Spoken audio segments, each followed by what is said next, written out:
I know that what is possible when you think with an alternative, creative mindset. I know what is possible when we step outside of frozen habits. I know what is possible when we become independent.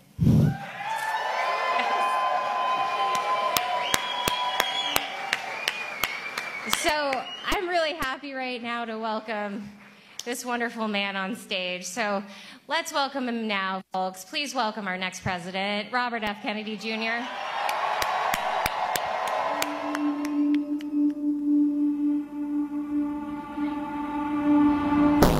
This is a day of affirmation, a celebration of liberty.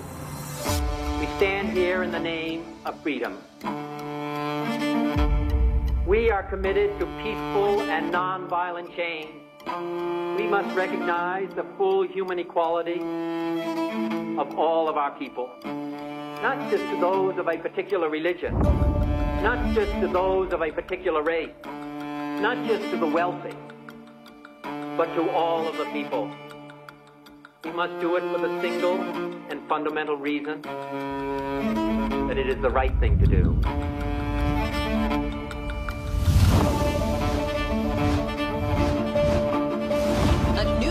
This morning for the country's most famous political dynasty. RFK Jr. plans Robert F. Kennedy Jr. on October 9th in the state that it's time to heal a divided nation and return the power to the people. Robert Kennedy Jr.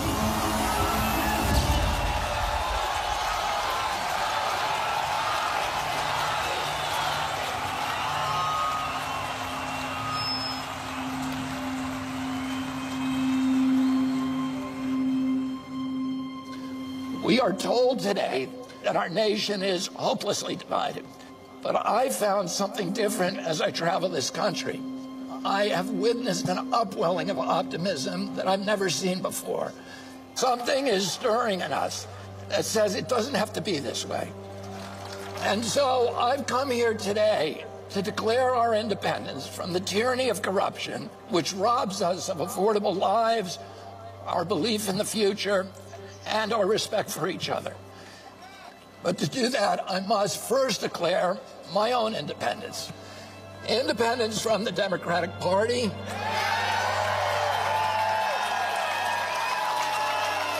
and from all other political parties. I haven't made this decision lightly. It's very painful for me to let go of the party of my uncles, my father, my grandfather, and both of my great-grandfathers, but my sacrifice is nothing compared to the risk our founding fathers took when they signed the Declaration of Independence 247 years ago. They knew that if their revolution failed, every last one of them would be hanged. They chose to place everything on the line. When John Adams put his pen down after adding his signature to the Declaration, he turned to those present and he said to them, sink or swim, live or die, survive or perish. From this day on, I am with my country. I'm going to make that same pledge to you today so that I can stand before you, as every leader should stand before you, free of partisan allegiance, free from the backroom deals, a servant only to my conscience, to my Creator, and to you. Every president enters office promising to unite the nation and to work with people from the other party across the aisle. None of them ever does it. They can't. They're already chosen a side. Well, I'm not going to have that problem. I'm going to build coalitions from both sides of the aisle. And except for the small minority of public officials who are actually corrupt, I'm going to tell you this secret. They too want liberation from the system that has captured them. And isn't that ultimately what we all want? Liberation from a system that robs us of our wealth, our health, our hope, our patriotism, our ideals, our freedoms, and ultimately our sense of ourselves as a good and capable people. Is healing our divided nation possible? Let's go take back our country. God bless you, and God bless the United States of America. I am a real American. Fight for the rights of every man. I am a real American. Fight for what's right. Fight for your life. Ladies and gentlemen, please welcome the next president of the United States, Robert F. Kennedy, Jr. Thank you, everybody. Thank you, Austin.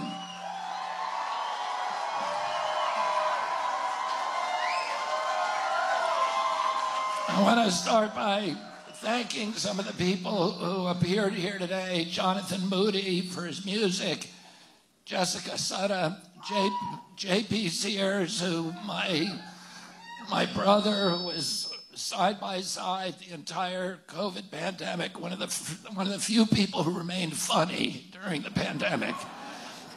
Willie D., thanks for coming down from Houston. And Ryland Engelhardt, who's given his life to giving us better food. And then 3 Texas volunteers, Kim Lindbergh, Judy Tucker, and Casey Malish. And they were part of the team. They were those are the 3 champion signature gatherers. We had an historic day today in Texas. We handed in just under 250,000 signatures.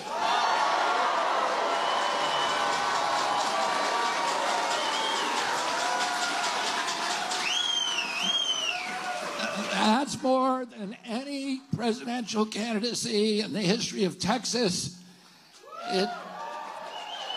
and in the history of our country. The Texas legislature said, change the rules to your year at the last session to double the number of signatures that needed to be collected because they thought nobody would ever be able to do it. The pundits, you heard them from the beginning of this campaign, were saying it would be impossible for us to get on the ballot. And we got on the ballot in Texas. And if you can get on in Texas, we can get on everywhere.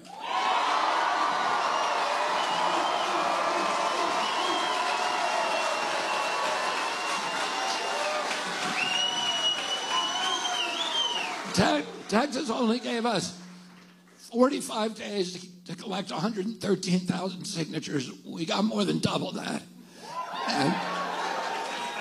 And I was just upstairs talking to the team that was just completing the signature, and they said, we're on our way to New York tonight. Oh, because New York is the next one for us. We have 10 days now to complete. We had 45 days. The 2 hardest states are New York and Texas. We already got more than we need in New York.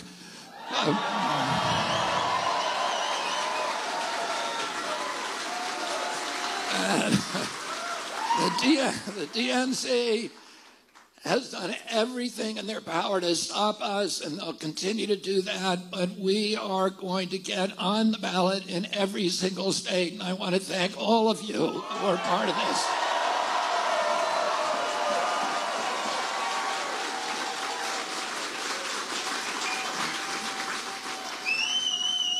And I want to say a couple of words about Nicole. When we chose Nicole, it's always, we've seen throughout our history that presidential candidates who chose unknown candidates as their vice president have historically run into a lot of problems because those people who are inexperienced in national politics, oftentimes when they're exposed to it, they collapse. Any kind of issues they have are amplified, and they end up looking bad. And I have, watched Nicole since the day of our announcement, and what she has been through has been extraordinary. Because she didn't spend her lifetime thinking I'm going to be vice president of the United States. I called her on the telephone and said, do you want to be Vice President of the United States? And she said, let me think about it. And then we had dinner about 3 nights later, and she said, I'm going to do it. And, well, you know, I'm worried about it, and other people are, because you don't know how people are going to hold up, and you're walking into a buzzsaw where you're vilified, you're marginalized, you're derided, you're defamed, all the things that I've been through, but I'm used to it. I've been going through this for most of my adult life. But to have that all land on you in a 2-week period or a 3-week or 4-week period, and to be able to withstand it, and to come up and give a speech like that, where every time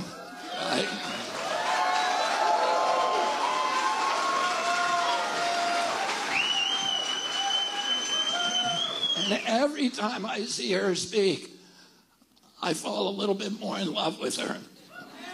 Because you don't see vice presidential candidates or presidential. Most of the presidential candidates we have today, they sound like they're doing a satire of Veep. And the stuff that they're talking about is inane, it's cliches, it's fantasies and shibboleths and simplifications and bumper sticker slogans. And that's not what you hear from Nicole. You hear a lecture about soils.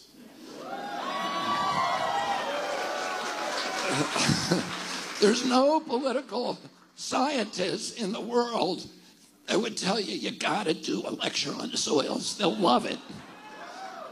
Nobody would tell her to do that. Nobody would advise her.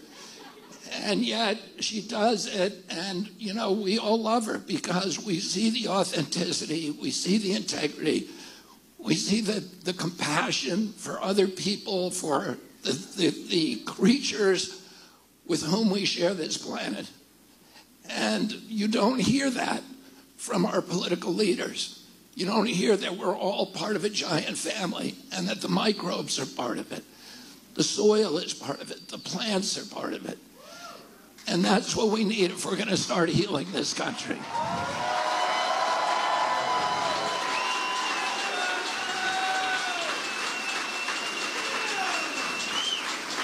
Two days ago, I did a podcast with a guy called John Kempf.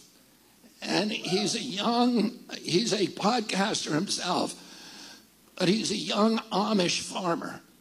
And he can't have the camera on him because the Amish don't believe they only can use technology for certain purposes. But I was able to see him through a camera, but he can't use it during the podcast, and I had to promise him I'd never show the film anywhere. But he's an extraordinary guy. He's a very handsome, young, 35-year-old guy with his very bright eyes and a long chin beard down to about here. And I asked him about his life, and he told me, like all the Amish, or most of the Amish, he has an 8th grade education. The Amish leave school when they're after 8th grade. But he had this extraordinary encyclopedic knowledge of the soils, of the plants, of the agricultural systems, of agricultural immunology, which he's made himself a global expert. I spend a lot of my time, because of my career, talking with scientists, with PhD scientists, with MD physicians, with people who have a lot of letters behind their name. And I love listening to them talk because they have an expertise, they have a grasp of a particular area of knowledge where you understand that you're listening to these existential truths that they've devoted their lives to understanding. And that's how I felt. I felt like I was a kid listening to a professor at Harvard because he knew so much about it. And about 15 or 10 years ago, he was a pesticide dealer. His father is one of the biggest pesticide dealers and fertilizer dealers in Ohio, in the Amish country of Ohio. And a few years ago, they began having pest problems on their farm. And they found that the more pesticides they applied, and they were consulting with professors at the agricultural universities about how to kill this pest and the next pest and the next pest, the more pesticides they applied, the sicker their plants got. more pests came. And it happened that they rented a piece of land that was exactly parallel to the piece that they'd been treating, but this piece had never been treated. And they grew melons on parallel tracks on both, and they said, we're going to try this year with no pesticides just to see what happens. And in the area that had been saturated for years with pesticides, the plants were overwhelmed with pests. But on the track that was untreated, that they grew melons on, not a single pest appeared. And he said it was like a knife line between the two rows of crops. And one was completely healthy, the other was decimated. And he said that prompted him and his father and his brother to go to a seminar, to a conference on pesticides, and they listened to a speaker talk about it. His father took the two boys out to lunch afterward, and they said, we're done. We're never going to use them again. And they have now become, and he plunged himself into a study of plant immunology. He said he didn't even know that plants had immune systems, but they do. And he's now one of the world's experts on it. He has 4 million farmers who follow him. And he's developed a way of agriculture of growing plants with extraordinary productivity without using any pesticides. And he says that they treat the pest with nutrients instead, because the nutrients will then bolster the immune system and the native immune response of that plant. And I told him about a study, a very important study that I read years ago. The name of the study, the scientist is called Geyer, G-U-Y-E-R, and it was published in 2000, right at the end of the 20th century.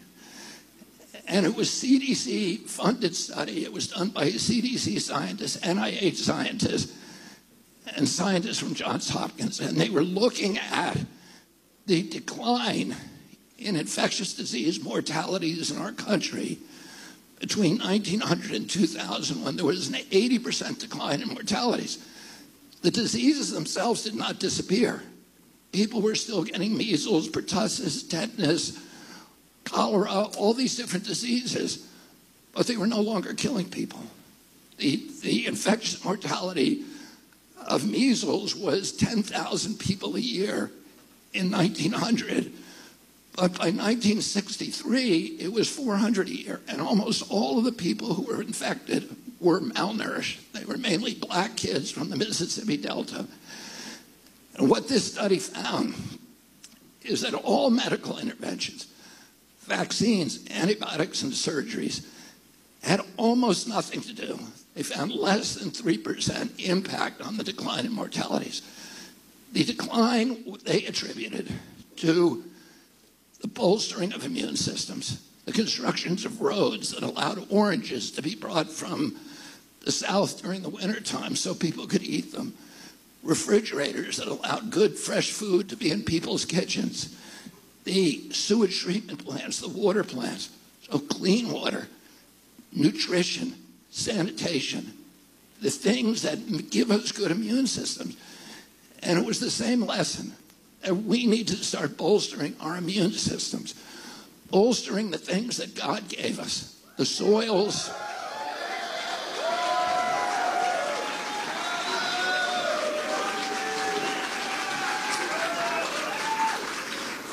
And good food does not come from chemical agriculture. And good health does not come in a syringe.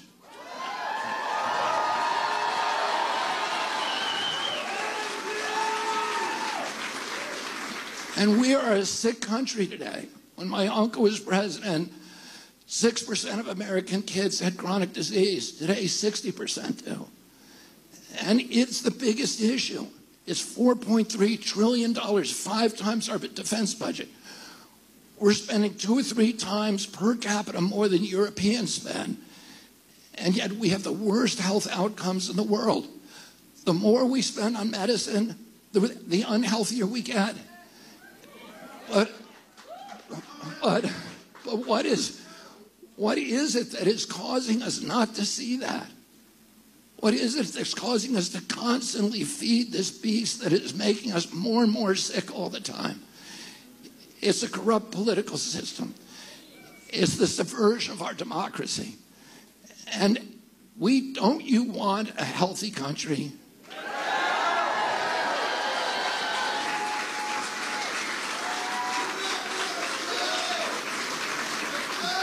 We have two presidents who are running today, two ex-presidents. One is the current president. They both had 4 years in office. They couldn't be more different than each other.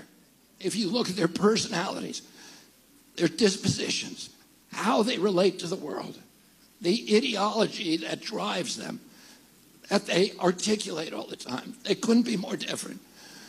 But the issues that they're actually disputing on are a very narrow Overton window. It's what Nicole was saying. It's guns, it's abortion, it's the border, it's trans rights.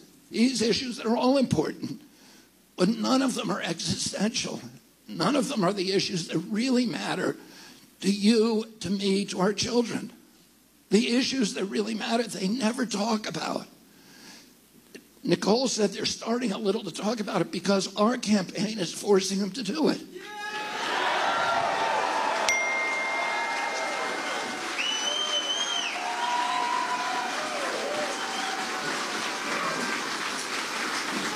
We have a $34 trillion debt. The service on that debt is now costing us more than our defense budget. Within 5 years, 50 cents out of every dollar that we spend is going to go to servicing the debt. Within 10 years, 100% of every dollar we collect in taxes is going to service the debt. Have you ever heard of President Trump talking about how he's going to end the debt crisis? Have you ever heard of President Biden talking about it? Oh, they can't talk about it because they're the ones who ran up the debt. Half of that $34 trillion came from them. President Trump spent $8 trillion, ran up for $8 trillion during his term. It was more at that time than every president of the United States, from George Washington to George W. Bush, 283 years of history. President Trump came into office saying, I'm going to run it like a business. I'm a businessman. Trust me, we need a businessman to run it like a business. Exactly. And then he closed down all of our businesses. 3.3 million businesses. Who would do that? Who would do that? Do you want a president who's going to close down all of our businesses? Well, we have two presidents who've shown that they're willing to do that. And he ran up, he shifted $4 trillion from the American middle class to this new oligarchy of billionaires. And another issue, that this is an existential issue for our country. We cannot keep running on this debt. We need to figure out a way to invest in things that are actually going to grow our economy rather than more wars. President Trump and President Biden. President Trump did say that he was going to end the war machine. But then he brought John Bolton in to run NSA. So he put a swamp creature in charge of draining the swamp. And then 2 weeks ago, he gave a big bear hug to Speaker Johnson and to President Biden, and they agreed to send $64 billion more over to Ukraine. Wouldn't you rather that $64 billion be spent here in the United States?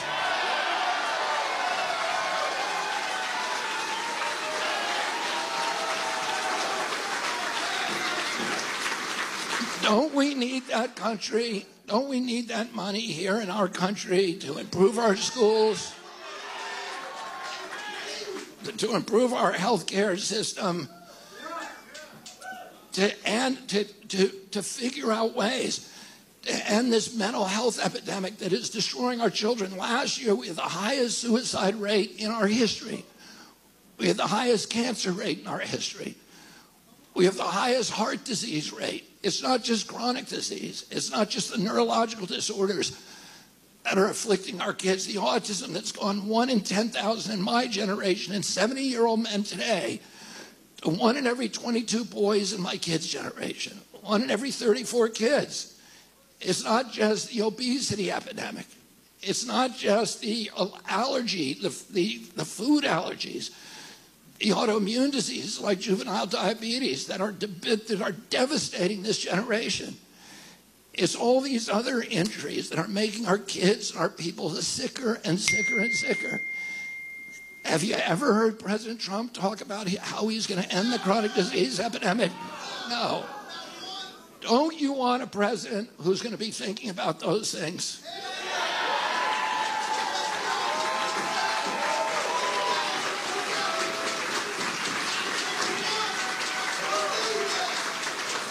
When I get into office, I am going to end the chronic disease epidemic.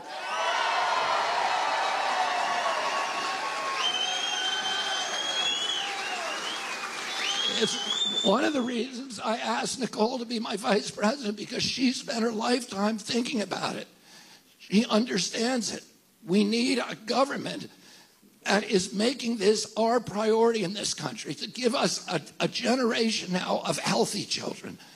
Don't you want that for our country?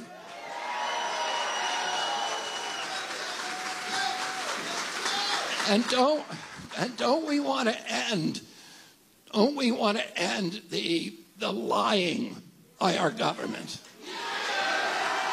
Don't you want a government that's going to tell you the truth? You know, when I was a kid, everybody trusted the government. People, it may seem hard to believe now, but Americans trusted. When my uncle was president, 85% of Americans said that they trusted their government. People actually were proud of the fact that they paid their taxes. They considered it a civic duty because they trusted their government to spend it well and to tell them the truth about it. That's almost unimaginable today. And, you know, the first time people understood that the government actually lies to us was in 5 months before my uncle's election. A U-2 spy plane, a CIA spy plane, was shot down over Russia. And it flew at 60,000 feet. It was invisible to the eye, invisible to radar. It was a top secret CIA program. Nobody in the world knew about this program. And so Alan Dulles, and the pilot was under orders to commit suicide. He had a cyanide shot that he was supposed to give himself if he ever got shot down. It couldn't be shot down because it was so secret. But there was a spy, a Russian spy at Langley, that told them how to do it. And they exploded it. And Alan Dulles, the head of the CIA, told Dwight Eisenhower, lie about it, deny it, because the Russians were saying we shut down a U.S. spy plane. The world was shocked. It was illegal for us to be flying over Russia. And Eisenhower went out there and he lied. And the next day, the Russians produced Gary Francis Powers. And the whole thing was exposed, and Americans for the first time said, oh my God, our government lies to us. And then when my uncle was killed in 1963, the investigation, the Warren Commission came out and said it's a lone gunman. 60% of Americans thought the government was lying again. And in 1973, the Pentagon Papers released 26 volumes that showed 10 years the government had been systematically, hundreds of government officials have been systematically lying to us. And Americans suddenly said, oh my God, a majority of Americans, the American government, a democracy, lies to its people. And today, we all know every time we see a government official on TV, whether it's a president, a vice president, or anybody else, our assumption is, isn't it, that they're lying to us? And if that is not your assumption, then you're not paying attention. Oh.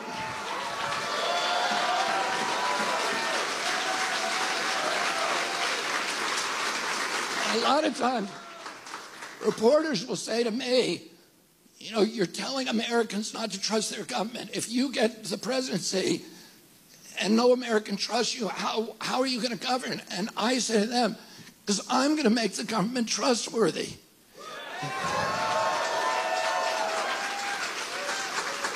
The day that Nicole and I get into office, we're going to issue on day one an executive order saying that any government official who lies to the American public in conjunction with their official duties will immediately be fired.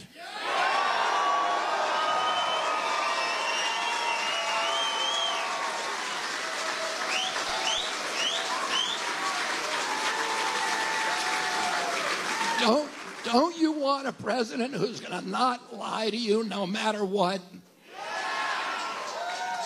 And that is the first thing we need to do to start healing the divide. Because the reason we all hate each other is because none of us trust any of the institutions that are supposed to be telling us the truth. We all think they have an agenda.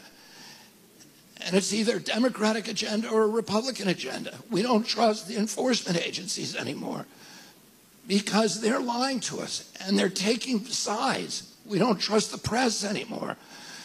When I was a kid, the job of the press was to maintain a fierce skepticism toward government pronouncements and government authorities. My father said to me when I was a little boy, people in authority lie. And our job in a democracy is not to trust the experts. That's not a feature of democracy.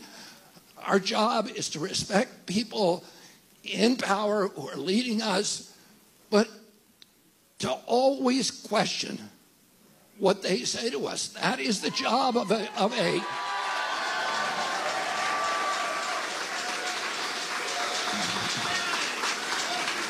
that's the job. That is the job of a citizen of democracy. And I'm going to give you, Nicole and I are going to give you a government that will not, under any conditions, lie to the American people. If we...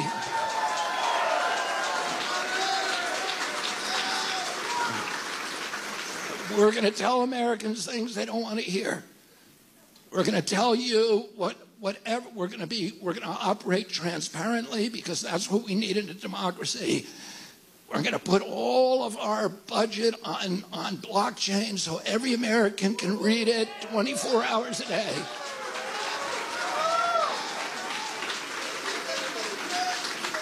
If somebody is paying $4,000 for a hammer or $6,000 for a toilet seat, you're going to be able to find that out right away. Because it's your money, isn't it? Your money? Yeah. Well, they forgot it was your money. They're treating it like it's their own money and that they can keep secrets from us. And that's not what happens in a democracy. We're going to restore the faith in government, not by telling people you need to have faith, but by earning that faith, by earning that trust, by telling people the truth from day one. And we're going to heal the divide. Not President Trump can't heal the divide, and President Biden cannot heal the divide. They both acknowledge the country is divided in a way that is more toxic, more dangerous than any time since the American Civil War. But they're not able to do anything about it because they feed that division. They're telling you to hate the other people. You can't do that and end the divide. We have to find common ground. And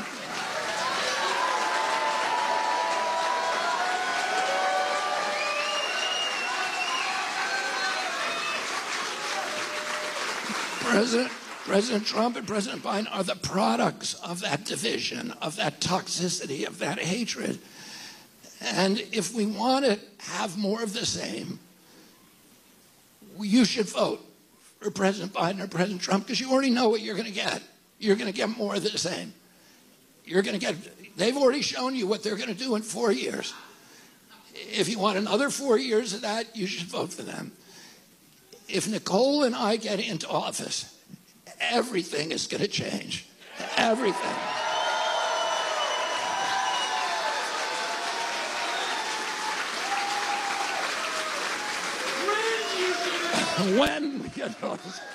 And don't you want everything to change? Is there anything that you want to keep the same? No. Oh, that's why we need to go out and get ballot signatures in all these other states, and then we'll get our country back. will get the country that you deserve, the country that is once again a moral authority around the world, that exemplifies democracy around the world, that is raising children that are healthy and showing the rest of the world. Now, a lot of people say, we can't overcome this stuff because we're already too far down the road. Do you believe that? That's why you're here today, because you don't believe that. And I'll tell you something. We have terrible problems in this country.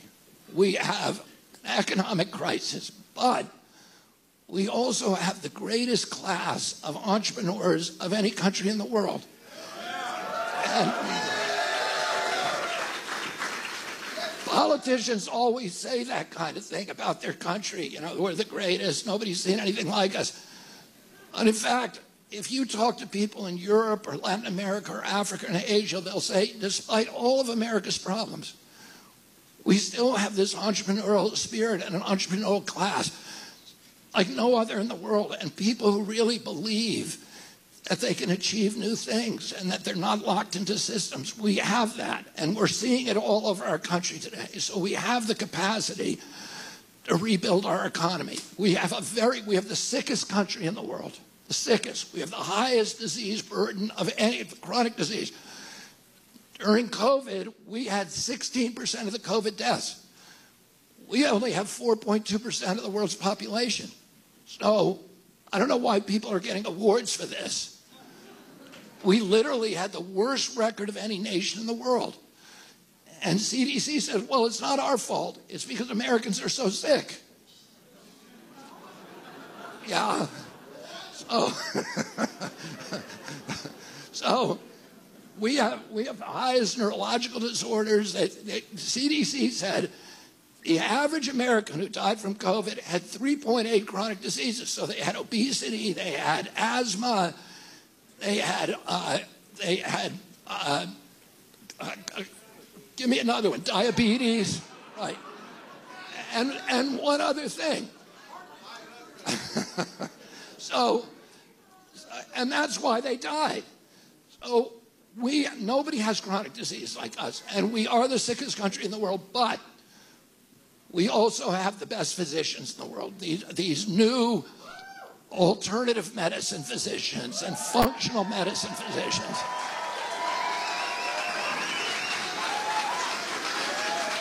And holistic medicine and naturopaths and all of these different who are doing things that nobody on earth is doing. We have the capacity. We have a terrible illness problem, but we also have a greater capacity to heal. And so all of these problems are solvable problems.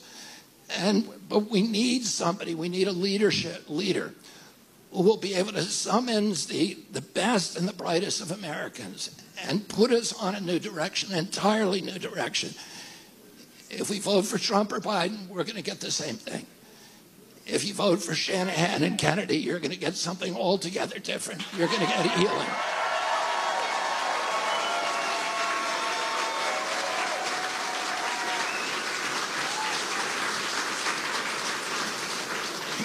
We need to wind down the war machine. We need to bring that money home and reinvest it here.